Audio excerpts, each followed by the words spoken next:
Commander Vextara stood on the bridge of the Zelani exploration ship Starseeker. Her 4 eyes focused on the strange readings coming from the scanner. The energy patterns made no sense. They looked primitive, but also advanced at the same time. She had been exploring space for 30 years, but nothing like this had ever appeared on her screens. "Captain, we are getting signals from the 3rd planet in this system," said Science Officer Kethmira. Her voice carried excitement and confusion. "The patterns are unlike anything in our database. They seem random, but there is a structure underneath." Vextara moved her long blue fingers across the control panel. The Zelani had been mapping this outer region of the galaxy for months. Most planets they found were empty rocks or gas balls. This system had seemed normal when they first arrived. 3 planets orbiting a yellow star. Nothing special. But now the sensors were picking up something that should not exist. "Show me the energy signatures," Vextara ordered. The main screen filled with colored lines and waves. The patterns looked chaotic, like static from a broken radio. But hidden in the noise were regular pulses. Someone or something was using technology down there. The readings suggested fusion reactors, but they were operating in ways that violated known physics. The planet's surface, Jake Martinez wiped sweat from his forehead as he checked the power levels in the main reactor room. He had been captain of the colony ship New Frontier when they first landed on this world. That was 40 years ago. Now he was an old man with gray hair, but he still made his daily rounds through the underground city. Havens, rest stretched for miles beneath the desert surface. 50,000 humans lived in tunnels and caverns they had carved from solid rock. The work had taken decades, but it was worth it. Above ground, the planet was a furnace during the day and freezing at night. Toxic storms swept across the surface. Every few weeks. Underground was safe. Jake walked through the main corridor, nodding to people he passed. Children ran past him, chasing each other and laughing. Their parents worked in the factories and farms built into the rock walls. Everyone had a job. Everyone contributed. That was how they had survived when so many other colonies had failed. Lisa Brown met him at the Central Command Center. She was the colony administrator, the person who made sure everything ran smoothly. Her brown hair was pulled back in a ponytail, and her clothes were practical work gear like everyone else wore. "The atmospheric processors are working at full capacity," she reported. "Danny says the new modifications are increasing efficiency by 20%. We might be able to expand the growing areas sooner than planned." Jake smiled. Danny Walsh was their chief engineer, a man who could fix anything and improve it at the same time. The atmospheric processors were machines that turned the planet's poisonous air into something humans could breathe. They should not work as well as they did, but Danny had made changes that no textbook said were possible. "What about the communication blackout?" Jake asked, still maintaining radio silence. Lisa replied, "No outgoing signals for 3 generations, just like the protocols require." The protocols had been written when humanity first left Earth during the Great Exodus. Too many colony ships had been tracked and destroyed by sending signals into space. The smart colonies went dark and stayed dark until they were strong enough to defend themselves. Haven's rest was strong, but they were not ready to announce themselves to the Galaxy Dot in the engineering section. Danny Walsh was showing his latest invention to a group of young technicians. He was a short man with calloused hands and oil stains on his work clothes. His latest project was a fusion reactor that produced more energy than it consumed. According to every physics book ever written, this was impossible. According to Danny's practical experience, it worked just fine. "The trick is using quantum fluctuations," he explained to the eager faces around him. The university professors said it could not be done, but they never had to keep 50,000 people alive on a planet trying to kill them. Sometimes you just have to try things and see what works. Amy Foster was listening from the back of the group. She was 22 years old and one of the colony's best pilots. Her job was maintaining the surface equipment and scouting for mineral deposits. She loved flying the small maintenance pods across the desert landscape, even though it was dangerous. Worked out above ground, the Zelani ship Starseeker moved into orbit around the planet. Commander Vexthara studied the surface through powerful telescopes. The planet looked dead.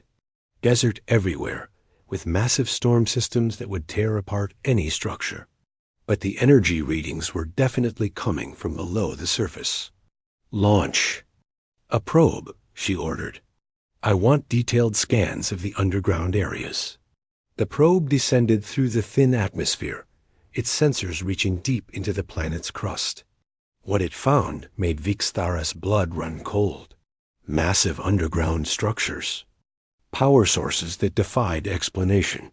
And life signs. Thousands and thousands of life signs. Back in Haven's Rest, alarms began ringing in the command center. Lisa Brown rushed to her station as warning lights flashed red across the control boards. "We have a problem," announced Maria Santos, the colony's security chief. "Something just scanned us from orbit. Deep penetration sensors. Military grade."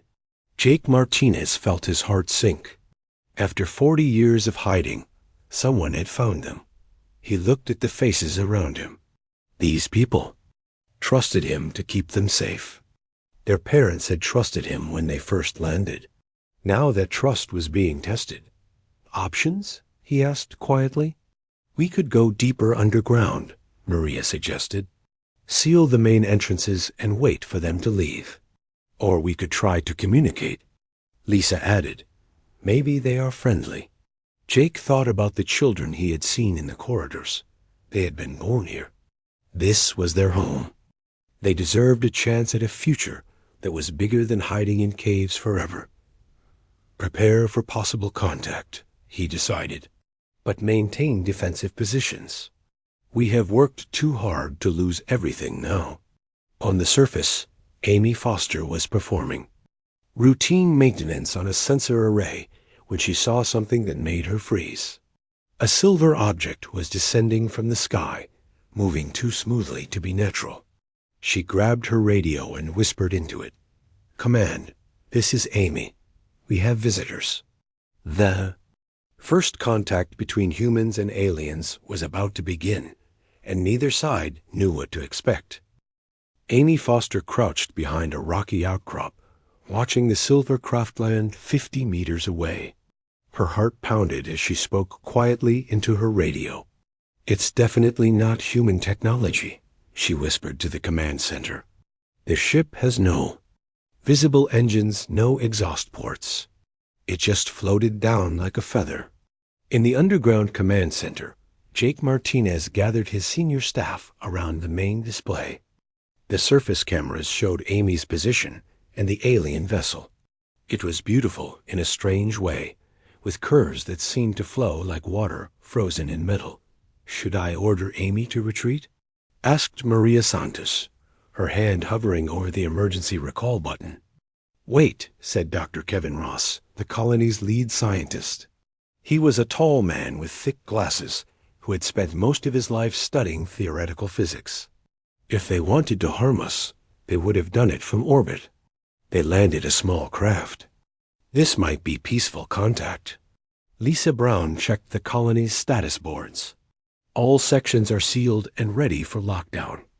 If this goes wrong, we can disappear completely." On the surface, Amy watched as a section of the alien ship opened. Without any visible door or hatch, the metal simply flowed apart like liquid. 3 figures emerged, and Amy's breath caught in her throat. They were tall, maybe 7 feet, with blue-gray skin and 4 eyes arranged in pairs. They wore no spacesuits, apparently comfortable in the planet's thin atmosphere. The aliens moved carefully, their heads turning as they examined the rocky landscape. One of them carried a device that made soft beeping sounds. Amy realized they were following the scanner readings, tracking the Underground energy signatures. Dr. Ross made a decision that would change everything. "I'm going up," he announced. "Absolutely not," Maria Santos replied immediately. "We don't know their intentions." "That's exactly why I need to go," Kevin said. "Amy is just a pilot. If we're going to make contact, it should be someone who can communicate about our technology." Jake Martinez looked at the man who had been his friend for 40 years. Kevin had helped design many of the innovations that kept the colony alive. If anyone could explain human ingenuity to aliens, it would be him. "Take a translator device," Jake said finally. "And Kevin ... be careful." 20 minutes later, Dr. Ross emerged from a hidden surface entrance 300 meters from the alien landing site. He walked slowly toward the visitors, his hands visible and empty. The translator device on his belt would attempt to establish communication through mathematical concepts and basic physics. The aliens noticed him immediately. The tallest one, who seemed to be their leader, pointed a device in his direction. Kevin stopped walking and raised his hands in what he hoped was a universal gesture of peace. The alien leader approached him cautiously. When they were 10 feet apart, both stopped. Kevin activated his translator and heard a series of musical tones emerge from the device. The alien responded with similar sounds from their own equipment. For several minutes, they exchanged mathematical concepts, basic counting, simple equations, fundamental constants of physics.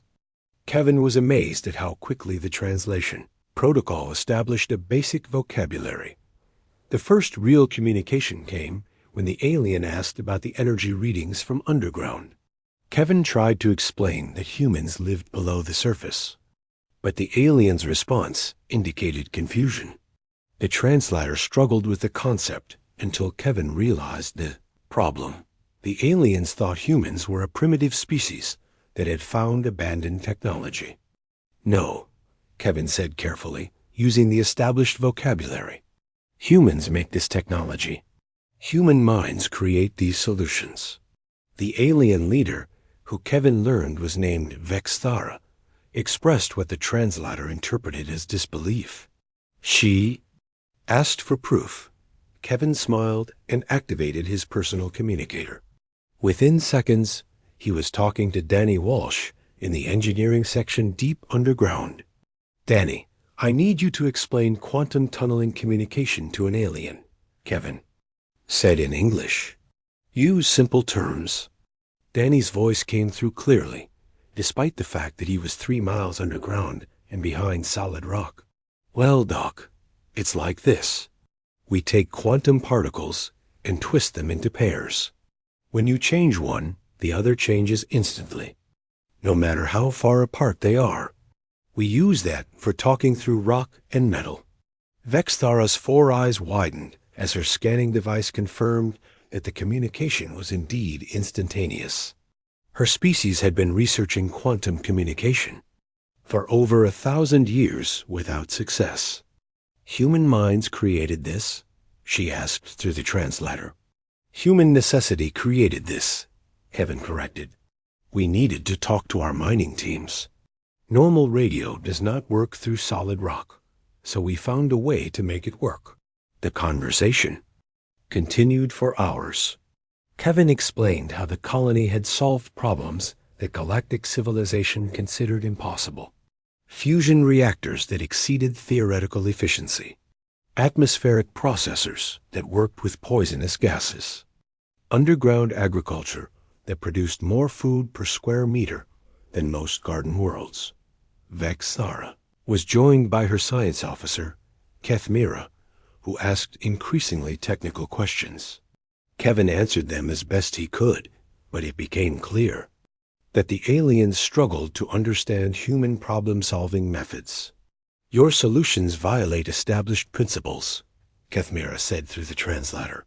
"Human principles are different," Kevin replied. "We try things that should not work. Sometimes they work anyway. When they work, we try to understand why later." This concept seemed to disturb the aliens. Their civilization was built on careful research and established procedures. The idea of experimenting without complete theoretical understanding was foreign to them.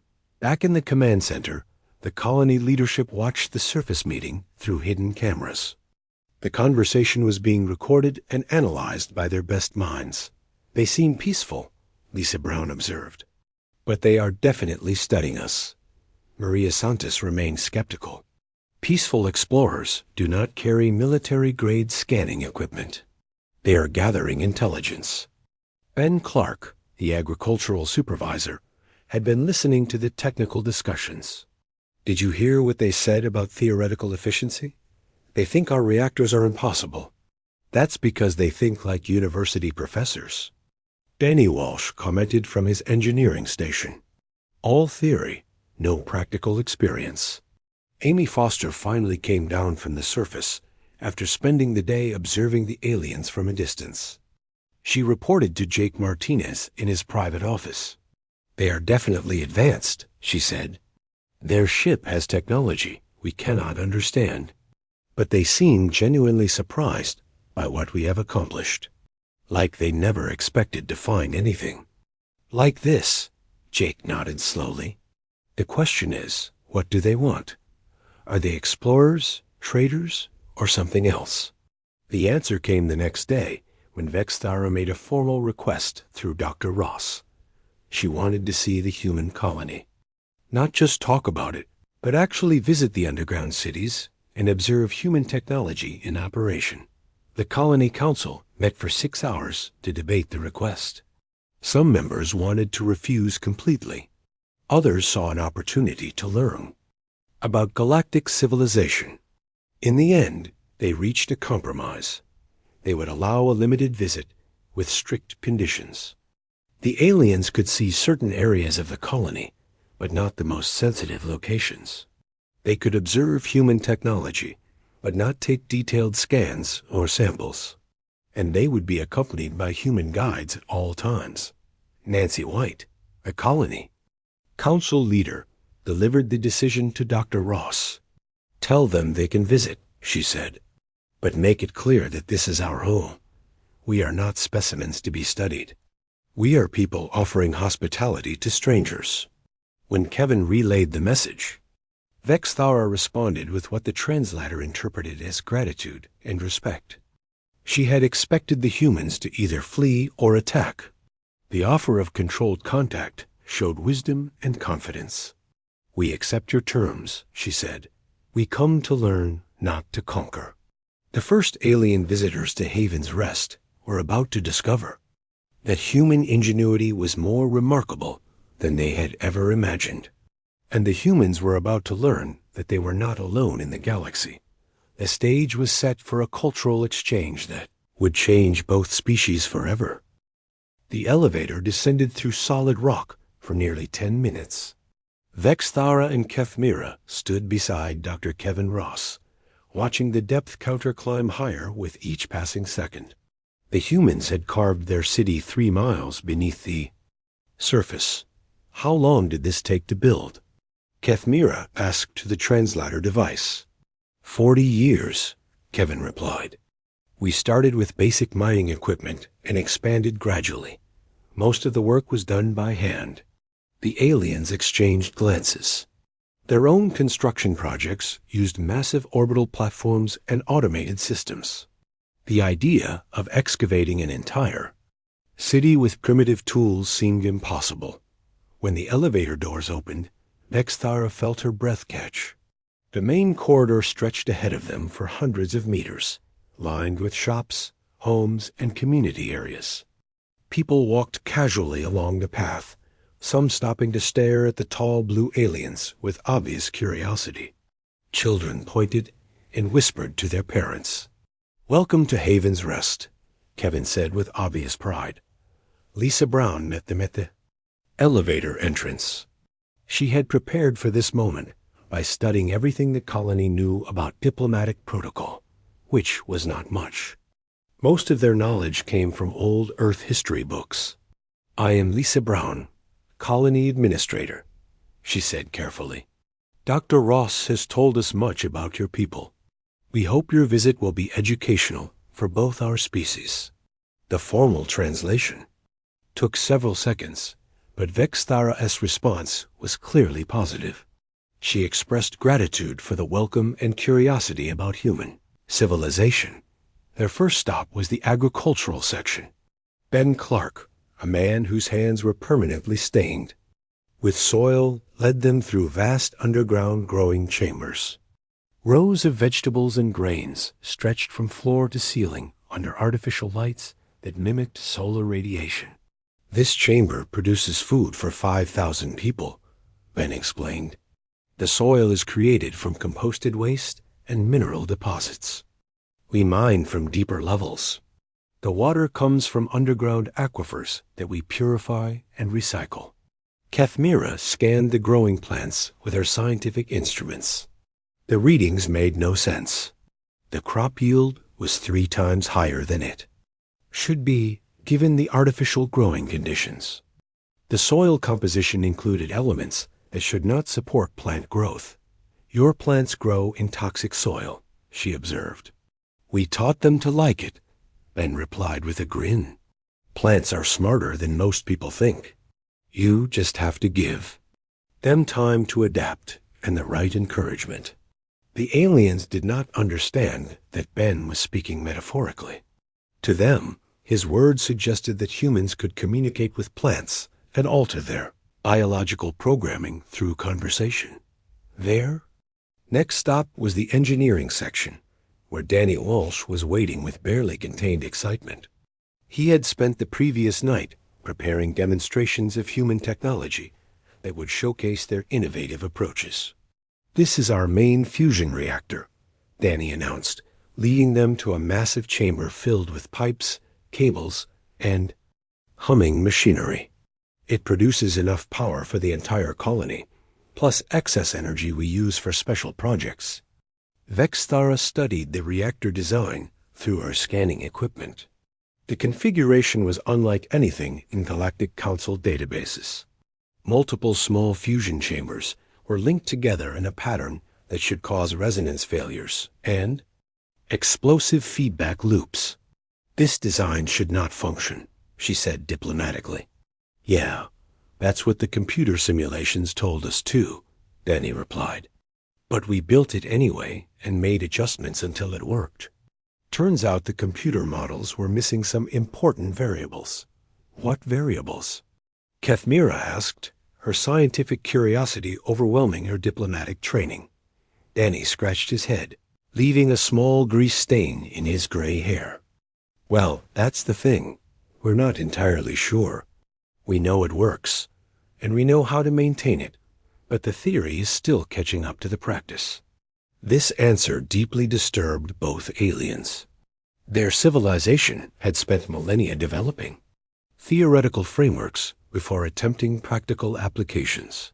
The human approach of building first and understanding later violated fundamental principles of safe engineering.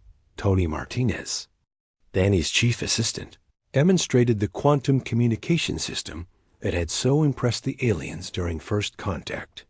The device was built from salvaged components and spare parts, held together with metal brackets and improvised connections. "It looks primitive," Tony admitted, "but it works better than anything in our original technical manuals.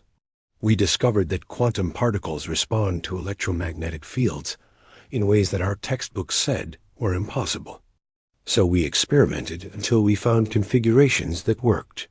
Kathmira asked to examine the device more closely.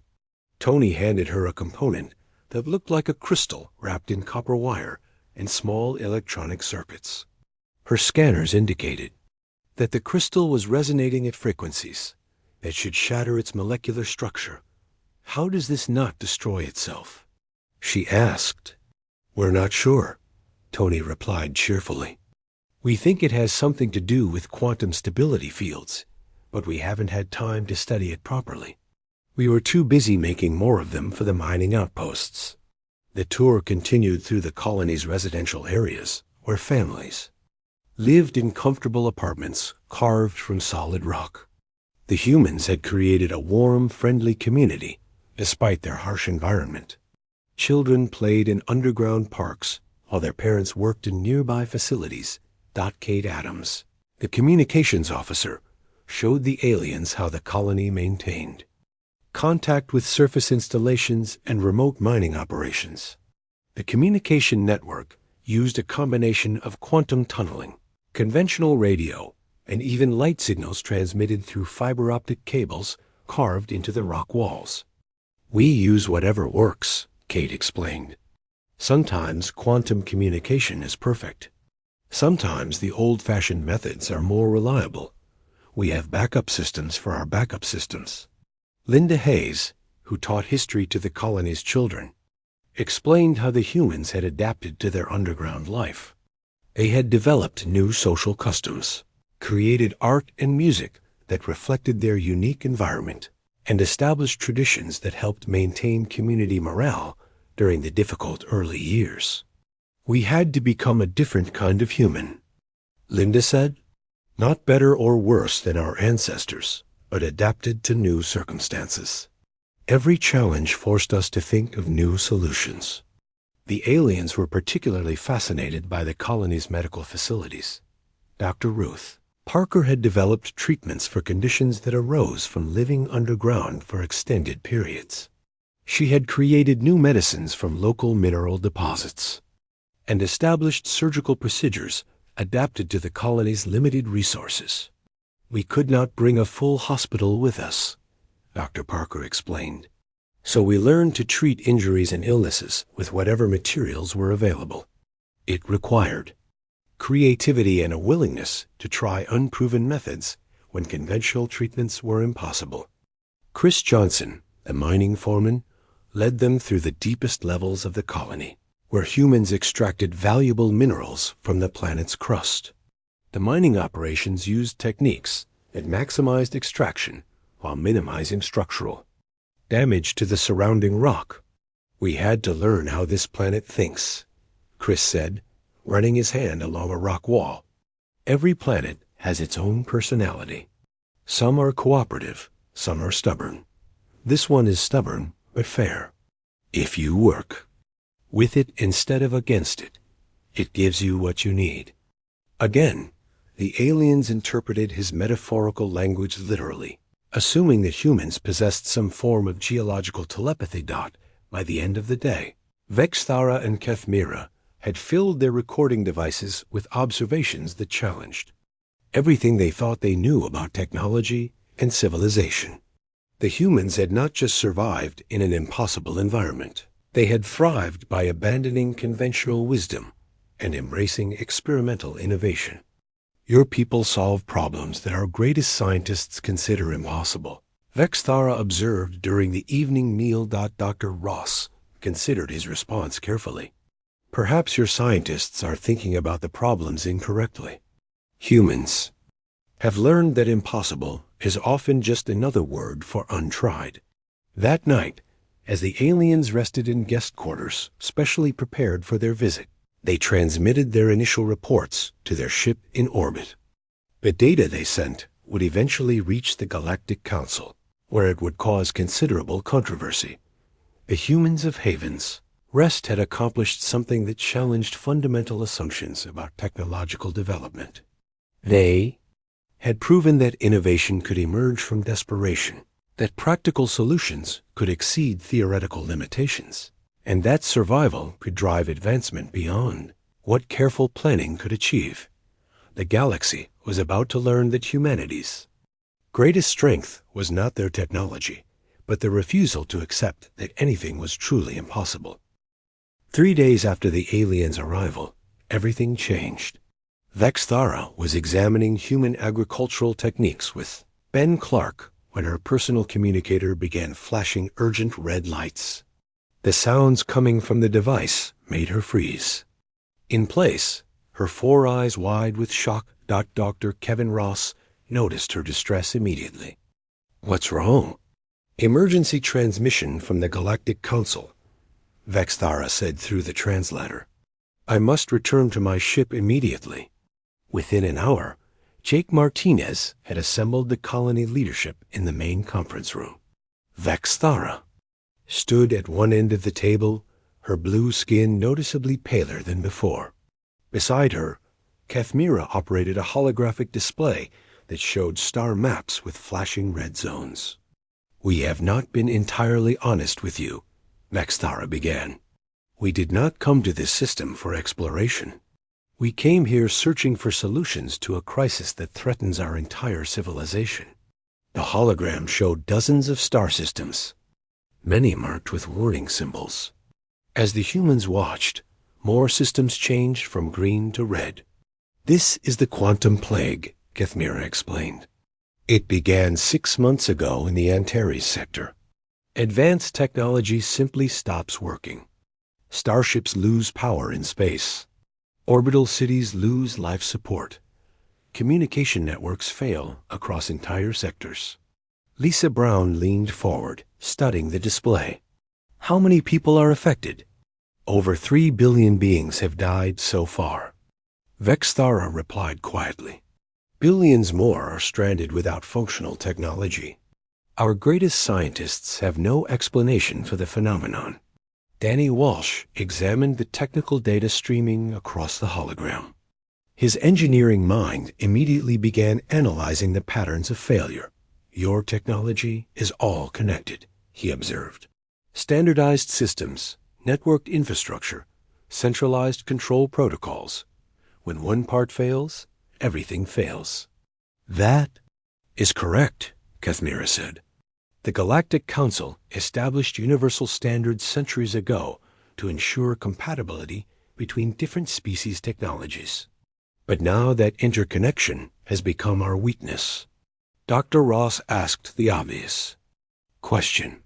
"Why are you telling us this?" Vexthara activated another section of the hologram, showing energy readings from the human colony. "Your technology shows no signs of quantum disruption. We exposed our ship to low-level quantum fields during our approach, and several systems began experiencing minor failures. But when your technician Tony Martinez worked on our equipment, he used components and techniques that seem immune to the plague." Maria Santos, ever suspicious, had been quiet during the presentation. Now she spoke up. "So you want our help? What exactly are you asking for?" "We need to understand how human technology resists the quantum plague," Vexthara replied. "If we can learn your methods, we might be able to save our civilization." The room fell silent as the humans absorbed the implications. They were being asked to help save an entire galactic civilization that they had only learned about 3 days ago. Nancy White, the colony council leader, broke the silence. "We need time to discuss this among ourselves." After the aliens left the room, the human leadership faced the biggest decision in their colony's history. Jake Martinez looked around the table at faces he had known for decades. "Opinions?" he asked quietly. "It could be a trap," Maria Santos said immediately. "They show up, claim there's a galactic emergency, and ask for our most valuable secrets. How convenient." "The technical data looks real," Danny Walsh countered. "I've been analyzing their quantum disruption readings. The failure patterns are consistent with cascade overloads in networked systems." Ben Clark raised a practical concern. "Even if we help them, what happens to us? Do we become part of their galactic civilization? Do we lose our independence?" Dr. Ross had been thinking about the scientific implications. If the quantum plague is real, it represents a fundamental problem with how advanced civilizations develop technology. Our isolation might have accidentally made us immune to a problem that affects everyone else. The debate continued for hours. Some colonists argued for complete isolation, believing that galactic politics would only bring trouble. Others felt a moral obligation to help if they could. Still others worried about the long-term consequences of either choice. While the humans debated, more reports arrived from across the galaxy. The Zelani homeworld had lost contact with 3 of its major colonies. The Crystalline Confederation was evacuating entire sectors as their technology failed. Even the mighty hegemony, with their advanced military fleets, was struggling to maintain basic operations. Tony Martinez made a discovery that changed everything. While examining the aliens' ship with their permission, he found that human-modified components continued functioning even when exposed to quantum disruption fields that disabled the original alien technology. It's not just that our tech is different, he explained to the assembled leadership. It's that our approach to building things makes them naturally resistant quantum interference. Danny Walsh nodded in understanding. We build redundant systems because we expect things to break. We use multiple incompatible technologies because we work with whatever we can find. We create isolated subsystems because we don't trust everything to work together perfectly.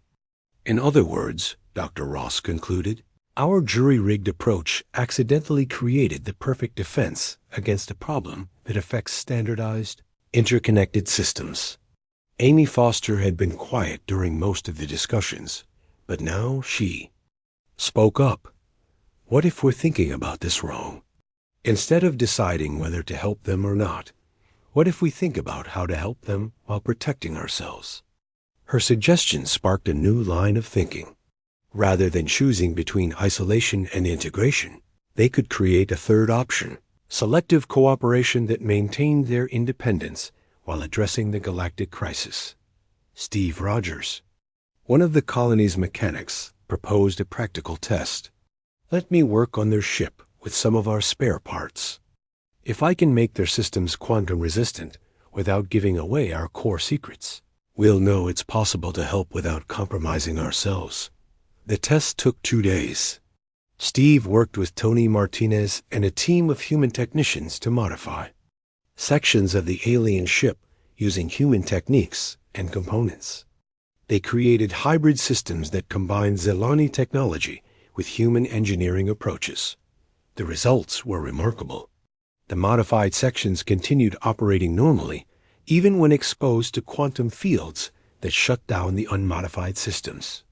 More importantly, the modifications could be explained in terms of general principles without revealing specific technical details. We can teach them the approach without giving them the exact specifications, Steve reported. It's like teaching someone to fish instead of giving them a fish. Jake Martinez called for a final vote by the Colony Council. The decision was close, but the majority agreed to offer limited assistance. It would share general principles and techniques while maintaining control over their most sensitive technologies. Nancy White delivered their decision to Vexthara. We will help, she said, but we do this as partners, not as subjects. We keep our independence, and we expect compensation for our assistance. Vexthara's relief was obvious even through the translator. What compensation do you require? Information, Dr. Ross replied. We want to know about galactic civilization, other species, and technologies that might benefit our colony. We also want guarantees that our independence will be respected. And if we discover that this is a trick or a trap, Maria Santos added grimly, we will disappear back underground and you will never find us again. The agreement was formalized over the next day. Humans would work with Zelani scientists to develop quantum-resistant technologies that could be shared throughout the galaxy. In exchange, the humans would receive knowledge, resources, and recognition as an independent civilization. But as they began working together, both species realized that they were attempting something unprecedented. They were trying to save a galactic civilization by abandoning the technological principles that had built it in the first place. The humans were about to teach the galaxy that sometimes the best solutions come from those who learn to survive when everything else failed. 6 months after first contact, Haven's Rest had become the most important location in the galaxy. Ships from dozens of different species orbited the planet, their crews waiting for permission to visit the human colony that was saving Galactic. Civilization. Lisa Brown stood in the expanded command center, watching status reports from across the galaxy. The quantum plague was finally retreating. Systems that had been dead for months were coming back online as human-inspired modifications spread throughout galactic space. The hegemony reports that 70% of their fleet is operational again, reported Kate Adams from the communications station. The Crystalline Confederation has restored power to all their core worlds. Dr. Kevin Ross entered the command center carrying a datapad filled with requests for assistance. "We have 43 new requests for technical consultation this week," he said. "Species I'd never heard of are asking for help with problems I didn't know existed." The transformation had not been easy. Teaching alien engineers to think like humans required more than just sharing technical specifications. It meant changing fundamental assumptions about how technology should work. The breakthrough had come when Danny Walsh realized that the key was not the specific technologies humans used, but the philosophy behind how they approached problems. Instead of building perfect systems that failed catastrophically, humans built imperfect systems that failed gracefully and could be repaired with whatever materials were available. The secret is redundancy and adaptability, Danny explained to a group of Zelani engineers during one of his regular teaching sessions. Don't try to make one perfect solution. Make 3 imperfect solutions that can work together or separately.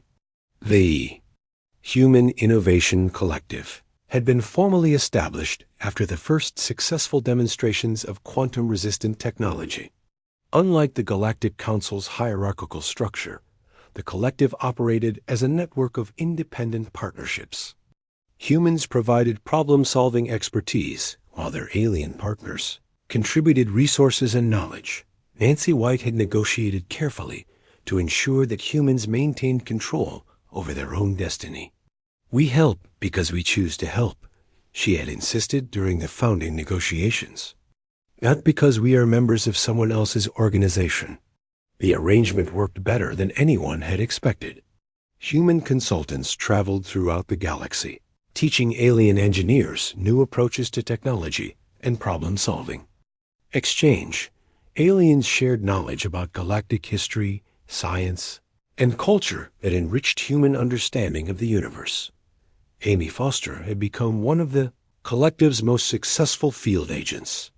Her natural piloting skills and friendly personality made her an effective ambassador to species that had never encountered humans before.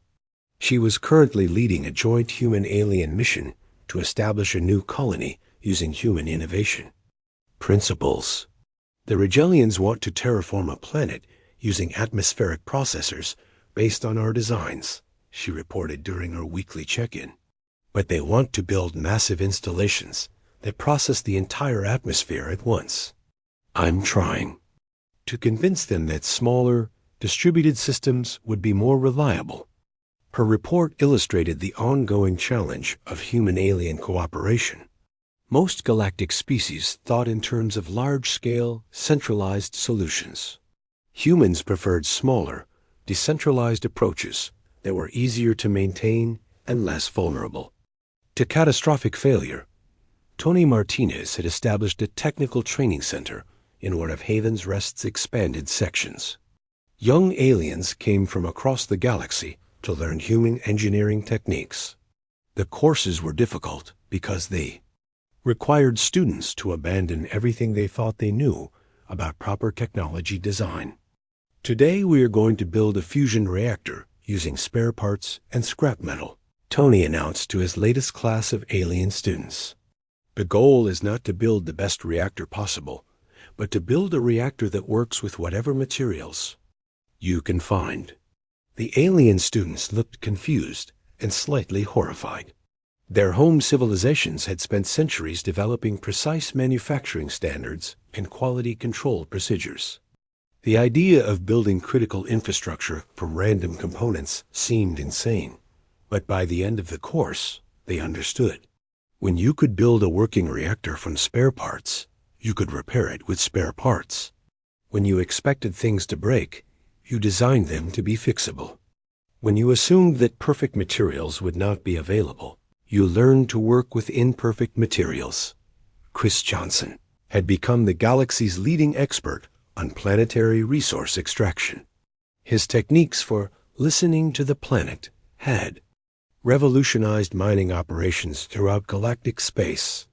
Worlds that had been considered uneconomical to exploit were now producing valuable materials using human-inspired approaches. Most aliens try to force planets to give them what they want, Chris explained to a delegation of Andromedan mining engineers. Humans learn to ask planets what they're willing to provide. It's a completely different relationship. The philosophical implications of human innovation had sparked debates throughout galactic civilization. Species that had built their cultures around careful planning and established procedures were forced to reconsider fundamental assumptions about progress and development. Dr. Ruth Parker had established the first interspecies medical exchange program. Human medical techniques, developed from necessity and limited resources, proved remarkably effective at treating conditions that affected multiple species. Her work had saved thousands of lives and opened new avenues for medical research. Humans approach medicine the same way they approach engineering, she explained to a conference of galactic medical professionals. We try whatever might work, and we keep trying until something does work. We don't let theoretical limitations prevent us from attempting practical solutions. The success of human innovation had attracted attention from the most powerful civilizations in the galaxy. The Galactic Council had formally invited humanity to join as a full member species, but Jake Martinez had politely declined. We prefer our current arrangement, he had told the Council's representatives. We help when we can. We learn what we can, and we maintain our independence. Membership in large organizations tends to limit flexibility. The decision had been controversial among some colonists who wanted full integration with galactic civilization. But the majority agreed that their unique position as independent problem solvers was more valuable than formal political status. Ben Clark had expanded the colony's agricultural programs to include crops from dozens of alien worlds. His techniques for adapting Earth plants to alien conditions and alien plants to human needs had created new possibilities for interspecies cooperation. Plants don't care about politics, Ben said to a group of agricultural specialists from the Centauri Alliance.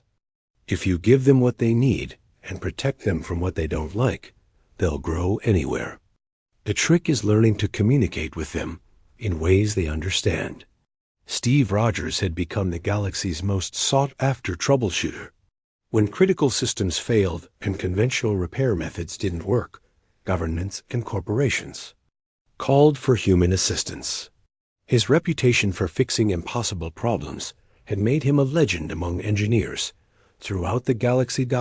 As the first anniversary of First Contact approached, Jake Martinez reflected on how much had changed. The hidden colony of refugees had become a beacon of innovation that was reshaping galactic civilization. Children who had been born in underground caves were now traveling to distant stars as teachers and advisors.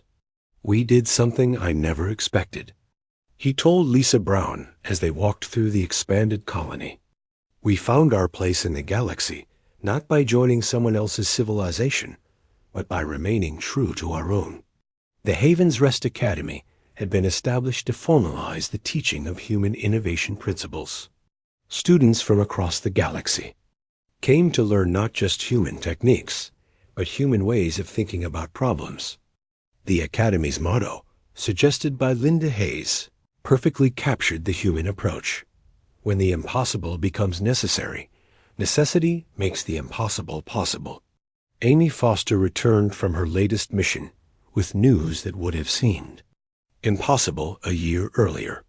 The Andromedan Collective wants to establish a permanent human settlement in their space, she reported. Not as subjects or allies, but as independent partners. They're offering an entire planet in exchange for ongoing technical consultation. The offer represented the ultimate validation of humanity's unique position in galactic civilization. They had proven that independence and cooperation were not mutually exclusive, that helping others did not require sacrificing autonomy. As Vexthara prepared to return to Zalani space after her extended stay at Haven's Rest, she reflected on what she had learned from the humans. Your species has taught us something more valuable than technology, she told Jake Martinez during their farewell meeting. You have taught us that survival is not about avoiding failure, but about learning to recover from failure quickly and effectively.